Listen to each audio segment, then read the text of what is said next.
Hi, and welcome to our presentation, Boot2root, Auditing Bootloaders by Example. I am Joseph Tartaro, an Associate Principal Security Consultant with IOActive. And I am Ilja van Sprundel, the Director of Penetration Testing at IOActive. So the audience that we expect for this presentation would be embedded systems engineers, security people that deal with embedded systems, or just generally curious security people that want to get more knowledge of the lower levels. So here's a quick agenda of what we'll be covering. We're going to go over bootloaders, why they're interesting, some of the attack surface that we want to cover, examples of bugs we found, and our overall conclusions. So you'll notice that we'll use a wide interpretation of quote-unquote bootloaders. And what we really mean throughout this presentation is stuff that's in your secure boot chain. So if you don't have a lot of experience with this or not aware of it, think of the secure worlds of a bootloader, such as system management mode or trust zone, as the same thing as userland code calling into a kernel. It's very similar. So why are they interesting? Well, bootloaders are pretty much the most critical foundation of your device's security. They're the key component of your chain of trust. If they get compromised, anything that gets loaded and booted after that can be compromised or controlled or affected in some manner. And we've noticed over the years that a lot of device designers are really poor at hardening their devices and limiting their attack surface. And another common misconception that designers have is they underestimate reverse engineering. They kind of assume that there's no bad actors in certain areas, and they just assume that the weird, quirky design that they decided to do, nobody will actually figure it out or understand it, which is not a good way to do it. And a quick story behind this presentation is Ilya and I were actually on a train together. We were heading to a baseball game, and we were talking about some vulnerabilities we found in a bootloader. And we decided to pull up the U-boot source code on my cell phone. I opened up the GitHub page, and we started looking through it for bugs. And just on that short train ride, we stumbled into like 10 plus bugs. And at that moment, we decided, you know, somebody should really go through and look at a lot of these open source bootloaders and see what kind of issues are out there. And that's this presentation. So to give credit where credit is due, we are standing on the shoulders of giants. This is a list of people that either directly or indirectly helped this presentation through various conversations or ideas, presentations, pieces of code across the board. So if you enjoy this type of information, you should look into these people and see what they do. So where are bootloaders? They're basically everywhere. They're in your computers, your phones, your TVs, all those little Internet of Things devices you buy. So when you get your smart light bulb and plug it in so you can talk to it through Bluetooth, like that has a bootloader on it. And not all devices really care about security. Like sometimes there's just not really that dependency, but in most cases, the bootloader security matters. So there are a lot of bootloaders out there, and we limited ourselves to publicly available open source ones. There's no point in trying to focus on proprietary ones because we can't really talk about those. So even though these are open source and just what's available on GitHub, they're widely used in devices that you own across the board. Just one caveat would be that if you take a device and start analyzing it, it probably has some very specific hardware changes to it or custom drivers that were written that aren't public, so you'll have to reverse those. And so just keep that in mind. But this is a list of more or less what we looked at. So first off, we have U-boot. And what makes this interesting is it's extremely common and it supports a ton of chipsets. And it's extremely customizable. They have this massive config file that you can modify all across the board. And it also has an interesting command shell that some people like to let end users have access to. There's tons of drivers for U-boot, and it also supports a full network stack, a handful of file systems, and loads next stage images through all sorts of weird protocols and buses.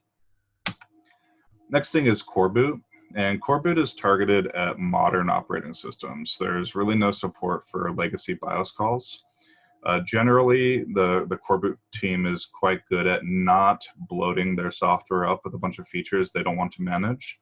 So if you're trying to do some sort of Pixie boot, you use Coreboot to boot into iPixie, for example.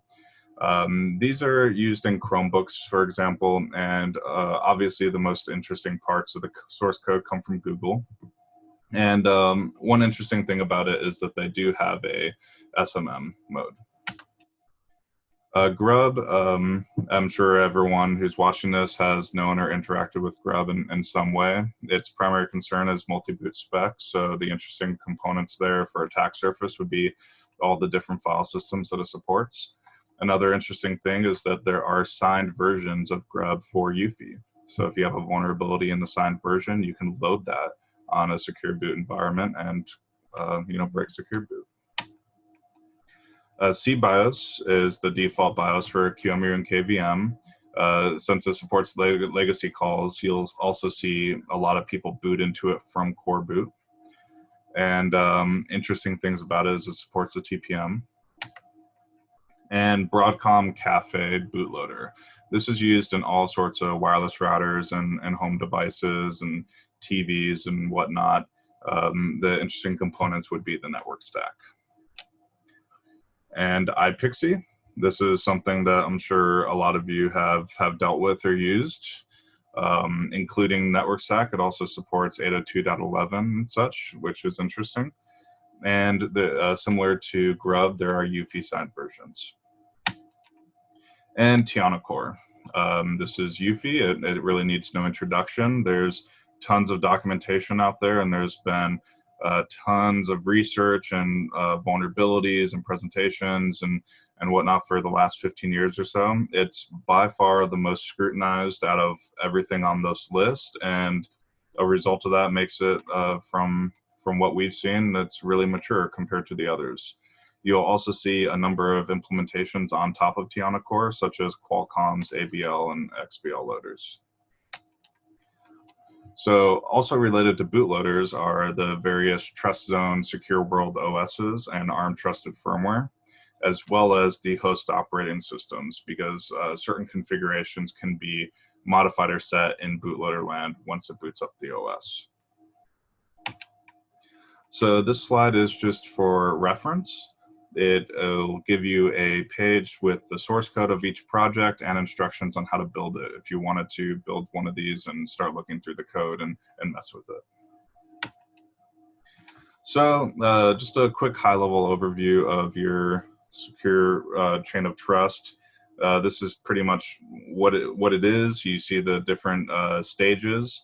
You sometimes have measured boot or trusted boot situations. Sometimes there's a TPM involvement. Sometimes there's secure worlds and trust zones. And sometimes there's OS booting interactions. So the first stage lives in the boot ROM, which is read-only. And if there is a bug inside the boot ROM, it would actually require hardware revision. And you've seen this happen in devices like the iPhone checkmate bugs or the Switch boot ROM vulnerabilities. And generally this does the very bare minimum. Its job is to initialize certain components of hardware to set up the next stages. Some interesting parts is sometimes you'll see something like fastboot get implemented. So you know that there's a USB stack working inside there, and that's great attack surface for you. And you'll notice the trend for every single stage is that it will grab the next stage, it will verify it, and after it checks that it's valid, then it will move over and start booting and executing that next step. And sometimes there's also a measuring that happens, which is more for auditing logs. It will not block anything, but it helps you detect if something happened. And then once you get to the second stage, that's where things get a little bit more interesting. You start getting the network stacks and SMM handlers dealing with different environment variables. And it then continues moving on to the next stages, which may or may not include various secure world trust zones, VTL0, VTL1 type stuff, SGX. And at this point, it then starts to move on to booting the operating system. which it will eventually grab the kernel, validate it similar to every other stage, and ultimately run it. And when it hands off to the OS, that's when I mentioned earlier some of the interactions that you can do from the bootloader land, because the OS will sometimes take configuration changes from environment variables through NVRAM. So a start of our early observations just from looking at all these is that everything we looked at was entirely privileged. There really was no separation between components. And what we mean by that is if you found a vulnerability in one small piece of one stage and you got code execution or something, you pretty much owned the world at that point.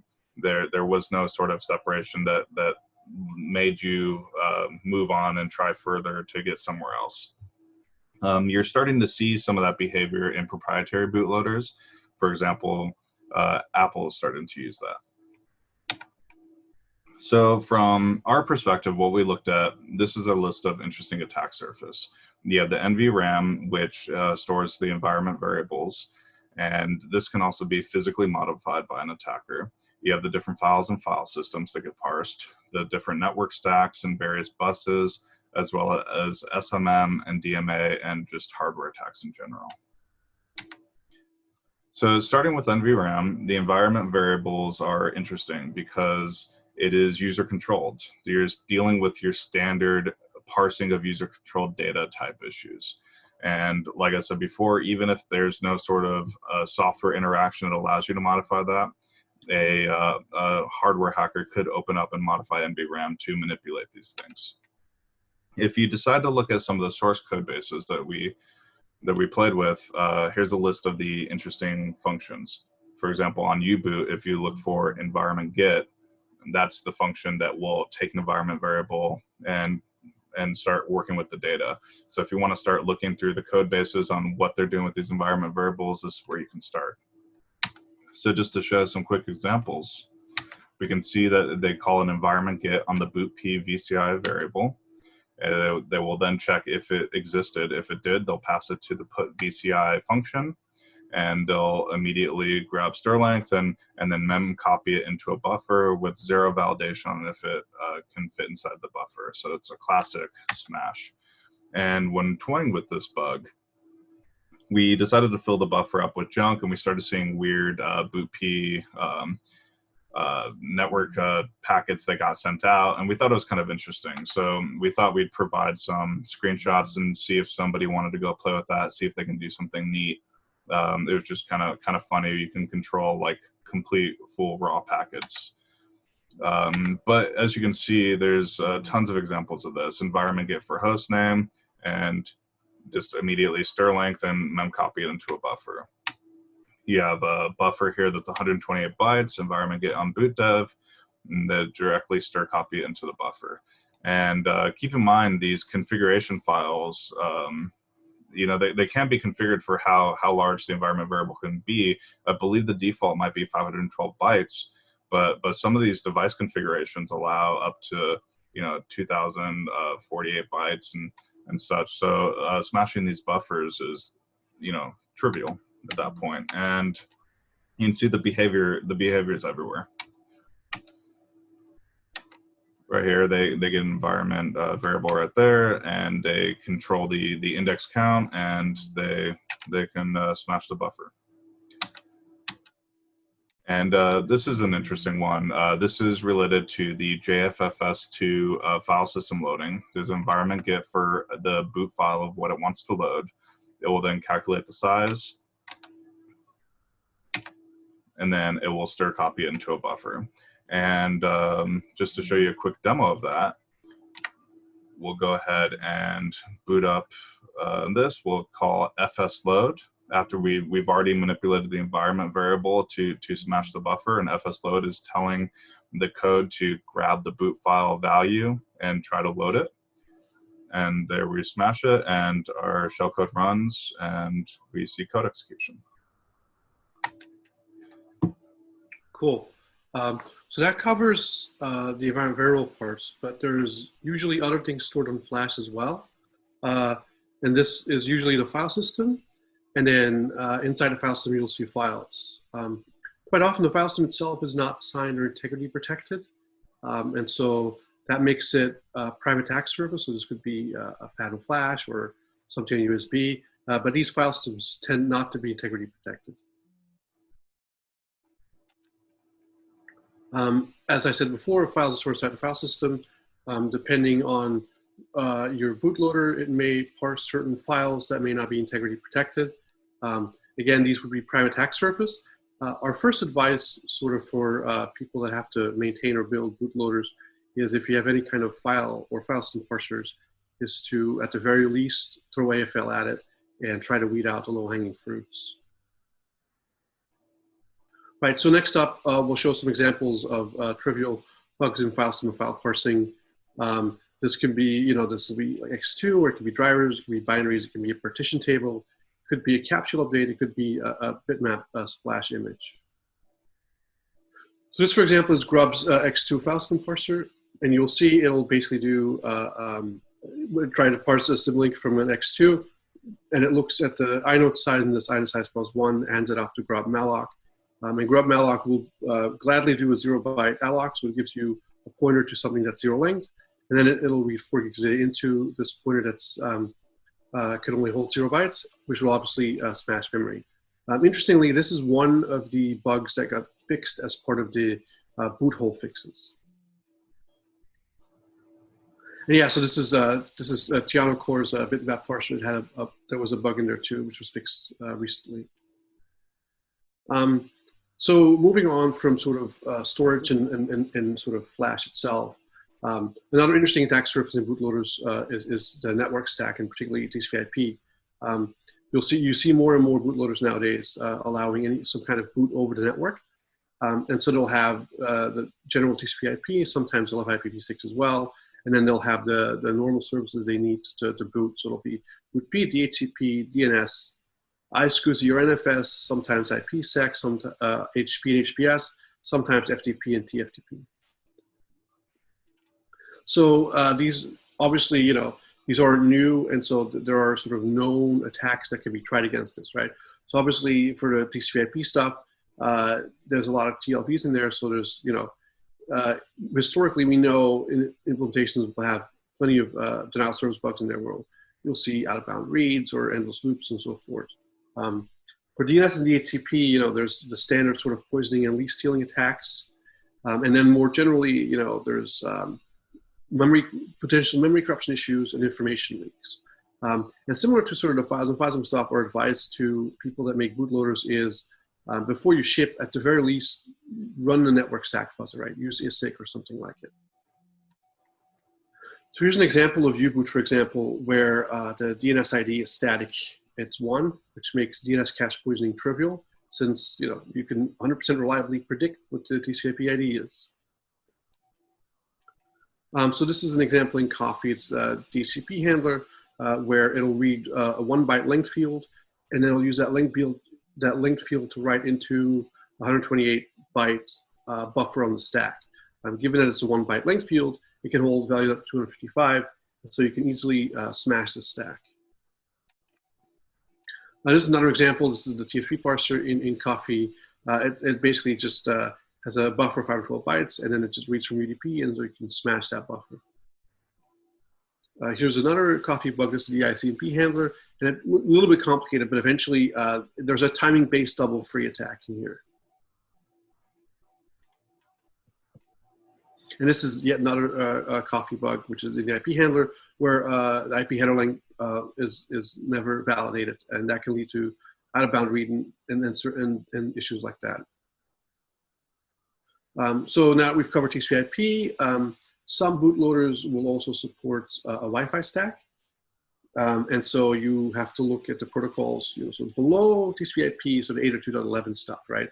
And those protocols are interesting because either that parsing may happen on the radio, or the parsing may happen on the bootloader or on the OS. Very much depends on the radio you're using.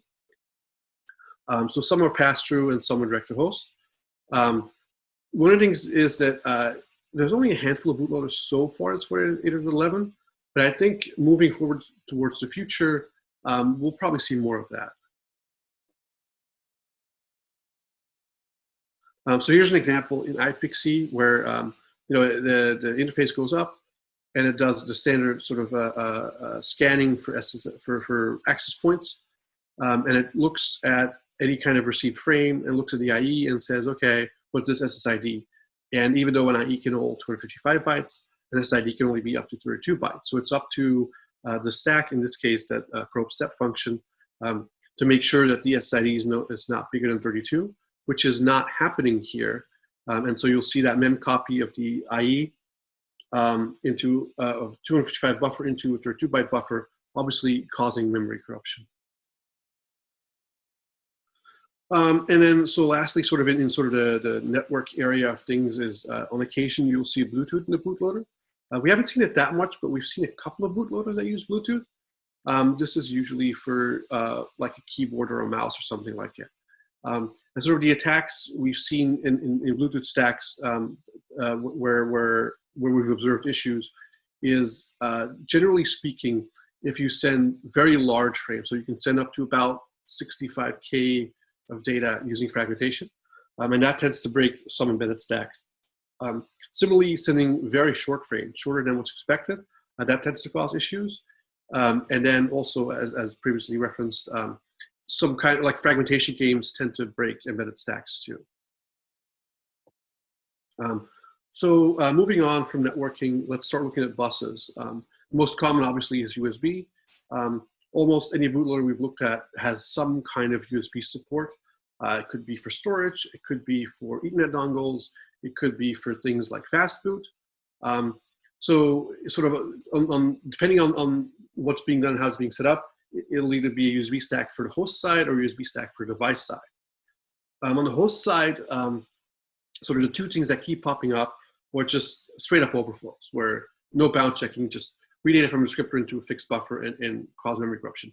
The other one are so-called these descriptor double fetches. So USB works in that you send descriptors, but they can be variable length. So the first thing you ask is the descriptor header, and then that gives you the length of the whole thing. And then you fetch the thing again, including the header, with the content. And the header on the first one and second one can be different. And if the stack doesn't check that they match, then you can have sort of USB descriptor double fetches. So here's an example in Grub, for example. So this is Grub goes and gets the device descriptor, and then the device descriptor basically has a configuration count, and then it'll loop over configuration count and copy that into internal data structure. This dev config, and that can hold, I believe, up to 32 elements, but config count can be up to 255. There's no bound check, and so if the device goes to Grub and says, oh, hey, here's 50 config counts, it'll gladly write 50 elements into a 32 element array, which will cause memory corruption. And then similarly, any config basically contains a number of interfaces, and then it parses out interface and puts those in an interface array. And that array, I believe, can hold up to 8 elements. And again, there's no bound check. So if you say 9 or 10 or 20 or 100, it'll gladly copy into it and cause memory corruption. And so there's plenty other examples. So TianoCore had some USB issues. Again, this is TianoCore. And this is Seabios. This is an example of a straight up double fetch. And so, for example, the NVIDIA was owned, the Nintendo Switch was owned in NVIDIA Tegra portability inside of the USB stack. So this sort of demonstrates the real world cases. Like this is USB is one of the sort of prime targets right now of how bootloaders get owned.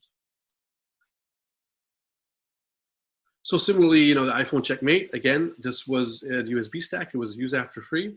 And obviously this led to a jailbreak. So other buses, obviously USB is the most common one, but quite often, in most cases, you'll see SPI for talking to Flash, and you'll see SDIO for like talking to Wi-Fi, and maybe you see I2C, or maybe you see LPC for TPM. There's a number of these buses that are non-DMA where you would have to do validation on the input.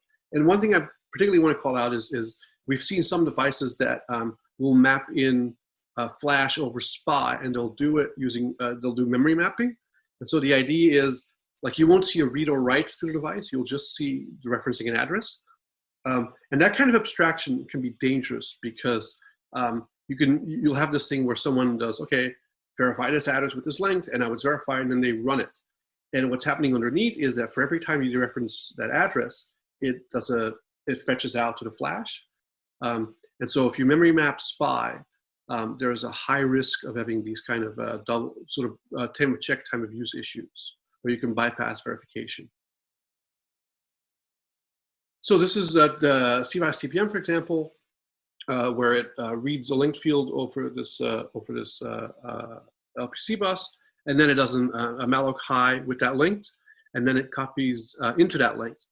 And malloc high internally has an integer overflow. So you give it a really big size, look at something small, and then copy something really big into that very small size.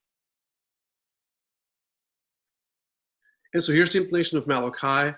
And it has an integer overflow, but it's a bit complicated. And I'll leave it as an exercise for the viewer to figure out exactly where the int overflow is.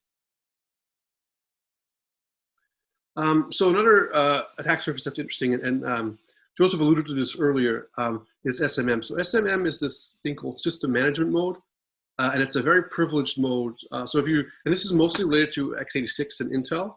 So if you recall in Intel, you have these privileged rings. So it starts at 3, which is unprivileged, and again, 2 and 1, which are usually not used, and then there's 0, which is the kernel. And then people started adding these quote unquote virtual rings. So ring -1 would be the hypervisor, ring -2 is system management mode, and then most recently people sort of added -3, which is the management engine. So the thing about SMM at ring -2 is that this gets set up and initialized sort of by your bootloader, by BIOS usually, by UEFI usually. And so this is incredibly privileged and has access to certain devices and certain hardware and certain pieces of memory that, at later stages, the OS would not have access to.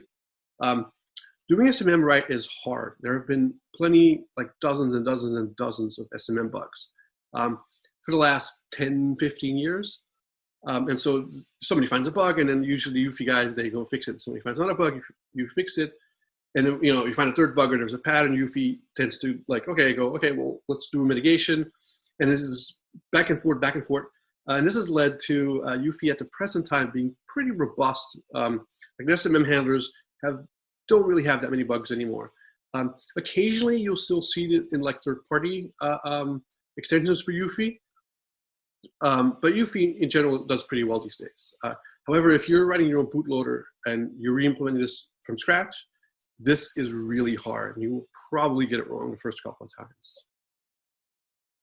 So here's an example of Coreboot, which has an SMM routine, and they get these pointers from outside SMM, and they go, oh, well, we should range check these before we use, which is clever, and that's what you're supposed to do. Except if you look at the range check function, it's actually not implemented. It says to do fill in. So they think they range check, but they really don't range check. And sort of lastly, for the attack surface, what I want to talk about is DMA. So previously I talked about buses that didn't have memory access. DMA, and so buses like PCI and things like that, they do have direct memory access. And historically, what that meant is that there is really a trust relationship between your host and your device. If you have DMA access, historically it was game over. More recently, with sort of the development of like secure devices, people said, okay, well, we still want to be able to share memory with devices, but we don't want devices to access all of the memory. And so people came up and said, okay, well, let's create this device. We'll call it an IMMU, and we'll put it between DRAM and the devices, and that'll be the gatekeeper. And so by default, it'll not allow any devices to touch memory. And then the host can program the IMMU and say, okay, this particular device can access this memory with up to this length using read or write, or a combination of read and write. And that is how this is done these days in secure devices. What this means is that all of a sudden DMA becomes attack surface. This is problematic for many things, mostly because it wasn't before. And so also the IMU itself becomes attack surface, right? So maybe it has side channels, maybe it has logic bugs, maybe it has hardware manipulation bugs. And I would love to talk about this more in depth, but it's kind of outside the scope of this presentation. And in fact, Joe and I are doing a presentation just about IOMU in about 3-4 weeks at hardware.io. So I recommend you watch that video too. I did want to cover like one kind of DMA related bug, an IOMU related bug. So this is an issue in UFI. And so UFI actually supports the IOMU, which is great. But once UFI is done and does the handover to the OS, it turns the IOMU off. And then the idea is that the OS is supposed to turn on again, but that leaves a window where you can attack DRAM. And the reason this is done is because currently UFI does not define a handover protocol for the IOMU settings. So if the UFI has programmed it, and the OS doesn't know how to handle it, then the OS will have problems interacting with the OS. So there's a bit that allows you to say leave it on, but because the handover protocol isn't there yet, and this is an open bug right now, this can't really be done unless you have a proprietary extension. So Apple, for example, given that they make their own hardware and they have their own sort of UFI, modified UFI, and they have their own OS, they have their own handover protocol, and so they can do this. So we mentioned hardware earlier, and a lot of this is just outside the scope of the presentation, but we wanted to at least give a quick overview to let people know that there is this entire world out here of people doing these things, and it is a concern that you need to be aware of. So the first one would be glitching, and this is introducing some form of a fault injection. People do it by messing with the clock, by messing with voltage, using lasers or coils, magnets, things like that. And the whole concept is to glitch a portion of code integrity checking. And so what can happen is, for example, this is a real world attack against the PlayStation 4 Syscon chip that was done by Fail Overflow, where when you try to communicate with the chip, it would check, am I allowed to be in debug mode? Or can this person talk to me? If not, okay, just enter this infinite loop. And what would happen is that you could perform a glitch, and if you did it at the right time where it was checking, should I be inside this loop, it will actually glitch over that check and then just start executing its normal code as if it was not in that loop. Another one would be side channel. And this is done by monitoring things like timing discrepancies or power consumption discrepancies, and exploiting things like CPU bugs such as Spectrum meltdown. The entire idea here is to leak secrets and obtain information. And you'll see attacks like this happen on embedded devices all the time, where people are able to extract the keys for encryption or such as the Cobble locks, for example. People were able to extract the combos when it would check if you entered the right combination. And then there's the entire world of Chipsec, and this is where there are people who are decapping chips, using things like fibs and SEMs to look at the silicon dies. Generally, you're dealing with a very sophisticated attacker, but the world is changing a little bit. You know, years ago, you were dealing with somebody who was in a lab environment who had $250,000 worth of equipment. And now there are a handful of people that are part of the security industry now that have a SEM in their garage, and they decap chips for fun, and they take images and check for things. And usually they're doing optical ROM extraction. So they'll delayer the chip down, they'll image the boot ROM and pick out the bits and extract the entire boot ROM, and then reverse it. And if they find a bug in that, you're basically screwed, because like we said, it's all read only, and you'll have to do some sort of hardware revision. But like we said, it's outside of the scope, but now you're aware that there's this world out there of people doing these things that you can go research on. A quick note that we wanted to make on code integrity is doing it right is hard. We see mistakes all the time. Developers tend to use things like weak crypto or weak algorithms. They make weird logic errors. They'll do stuff like check that a signature exists, but not actually check that if it's valid. There's also blacklist concerns. If you have a ton of signed UFI blobs, for example, and they're vulnerable, like they can continue blacklisting them, but eventually that's a finite amount of space that we have to store the blacklist. So eventually the list will be exhausted, and then what do? You'll also find a lot of weird situations where in out-of-memory states, things will just be a fail-open scenario or a fail-close scenario. It's quite interesting. Like sometimes you'll see people make mistakes about not signing the entire blob of something, but only components. So you can modify certain parts, and that would affect the execution. Ilja finds bugs like this all the time, and they're not rare at all. So it's something that we wanted to call out to make people aware of. So our overall conclusions, basically this presentation just kind of covers the tip of the iceberg. We did not exhaustively audit all of these projects. We really just went to the parts that we thought were interesting for attack surface and wanted to try to find an example for the presentation. We did not go through a full-fledged audit. So there's going to be all sorts of interesting things in the future, attack-wise, as well as weird new CPU feature-specific attacks that you'll be seeing. It was kind of shocking to us the amount of low-quality code that we saw. At the beginning, you saw those like stir copy and sprintf type bugs. We did not really expect to run into that on something that is so important, such as the bootloader, but you know, that's what happens, I guess. And another interesting thing is if you wanted to start looking at these, when you try to dive into any sort of proprietary bootloader, you're going to quickly end up into an NDA hell. They tend to want you to sell your soul and your firstborn to be able to look at their boot ROM, and so don't be surprised if that's what you run into. So obviously our advice would be to try to minimize your images, minimize your boot environment and your host operating system.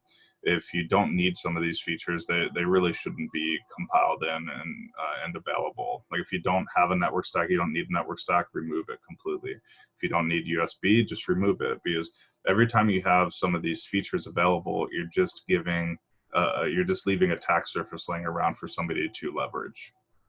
And a common issue that we see with these embedded Linux devices is they tend to have more drivers than our desktop computer, which is just crazy. They're not really configured to be hardened or slimmed down at all, and it's just a total mess of attack surface. So really work on kind of trimming those down. Another observation was just the lack of exploit mitigations across the board. You never really had stack protectors or DEP or ASLR or anything along those lines. The one project that was ahead of the game was TianoCore, and there's a link here of a GitHub repo where a developer put together some security examples of these different mitigations for UFI. So yeah, that's across the board for the other projects. We really never saw any sort of exploit mitigations though.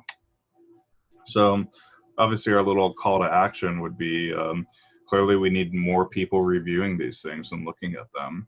If you're a developer or designer, you need to be fuzzing all your interfaces, all your parsers. It's not a black box to you. This is your code that you're running. You really should be hammering it out. You should be performing static analysis. You should be performing periodic internal reviews as well as third-party reviews. Get multiple eyes on the code base. And yeah, we hope you enjoyed the presentation.